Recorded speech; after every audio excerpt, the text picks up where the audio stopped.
हाँ, तो आज हम पढ़ेंगे फसल उत्पादन एवं प्रबंध।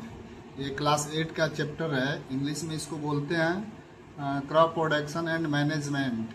तो हम लोग देखेंगे कि किस प्रकार से फसल का उत्पादन किया जाता है और उसको कैसे यील्ड किया जाता है। तो फर्स्ट है हमारा कृषि क्रिया। कृषि क्रिया क्या है? तो फसल उगाने के लिए किसान द्वारा किए जाने वाले सभी चरणों को कृषि क्रिया कहते हैं। अब देखिए, जितने किसान क्या करते हैं कि कृषि क्रिया हम उसे कहते हैं जो मतलब खेतों में जो कार्य करते हैं। फर्स्ट चरण, सेकंड चरण और ऐसे करके 5 चरण होते हैं। तो उसी को हम क्या कहते हैं? कृषि क्रिया कहते हैं। यह एक व्यवस्थित प्रक्रिया है जो बीज बोने से लेकर के अनाज को भंडारण करने तक का सफर होता है, जिसे हम क्या कहते हैं? कृषि क्रिया। तो कृषि की प्रमुख 5 चरण होती है। और मिट्टी को तैयार करना सबसे पहले, उसके बाद उसमें आ जाता है खेत की जुताई करना या खुदाई करना। तो इसी प्रकार से हम मिट्टी को तैयार करते हैं। उसके बाद बुआई करते हैं। बुआई करने के लिए अच्छे किस्म की सीड्स यानी बीज का चुनाव करते हैं और स्वस्थ बीजों को हम तैयार मिट्टी में क्या करते हैं? उसको उसका सोइंग करते हैं, यानी कि उसको बोते हैं।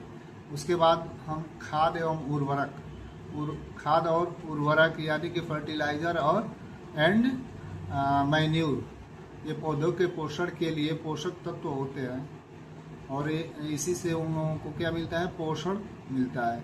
उसके बाद आता है सिंचाई। फसल को पानी देने की विधियाँ। अब देखिए, उसमें फसल को पानी देने की विधियाँ निम्नलिखित प्रकार से है। और उसके बाद कटाई होती है। पकी फसल को काटकर हम इकट्ठा करते हैं। और उसके बाद अब हम देखेंगे कि फसल कितने प्रकार की होती है। तो ये फसल जो है 3 प्रकार की होती है। एक होती है खरीफ फसल और दूसरी होती है रबी की फसल और तीसरी होती है जायद की फसल। खरीफ जो फसलें होती है वो बरसात के मौसम में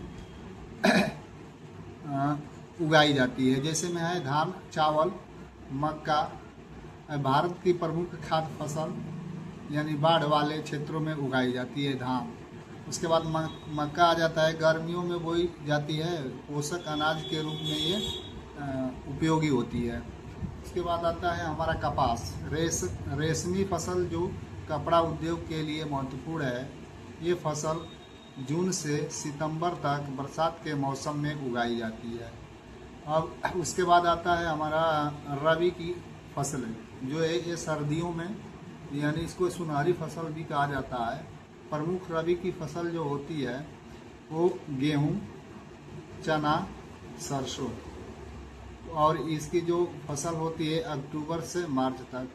अक्टूबर में बुआई की जाती है और मार्च में इसकी हार्वेस्टिंग की जाती है। और अब देखिए, पारंपरिक से आधुनिक तक और किस तरह से ये सब उपकरण के द्वारा ये सब किया जाता है। अब ये पारंपरिक उपकरण जो है लकड़ी का हल हुआ करता था, खुरपी छोटे किसान द्वारा उपयोग किया जाता था।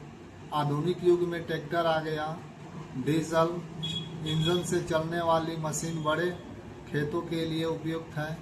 सीड ड्रिल जो जिससे बीजों को सीधी पंक्तियों में एक समान दूरी पर बोने की मशीन होती है, जिसको हम ड्रिल मशीन कहते हैं।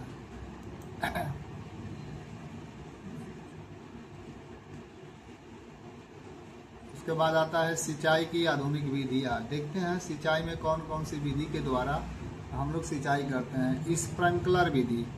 स्प्रिंकलर विधि, इसमें क्या होता है कि पानी की बूंदों को हवा में छिड़क कर बारिश की तरह पौधों को सींचा जाता है, जिसे हम स्प्रिंकलर सीधी विधि कहते हैं। अब दूसरा होता है ड्रिप सिस्टम। पानी को धीरे धीरे जड़ों तक पहुंचाना पानी की बचत के साथ सबसे कुशल विधि यही विधि कहलाती है, जो सीधा पानी जड़ों में जाता है, जो इस डायग्राम में दिखाया गया है। उसके बाद आता है कटाई फसल की सफलता का पल।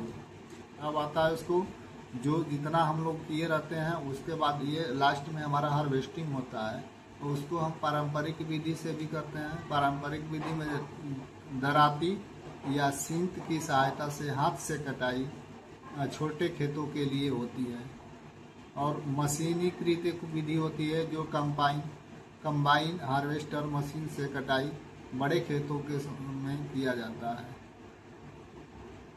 उसके बाद लास्ट में क्या करते हैं हम, उसका हार्वेस्टिंग के बाद हम लोग फसल को स्टोरेज करते हैं, यानी कि फसल की सुरक्षा करते हैं। तो भंडारण के महत्वपूर्ण स्थान, कटाई के बाद अनाज को सुरक्षित और सूखे स्थान पर रखा जाता है ताकि कीड़े, नमी और जीवाणुओं से नष्ट न हो, इसलिए उसको हम लोग सुरक्षित जगह पे रखते हैं।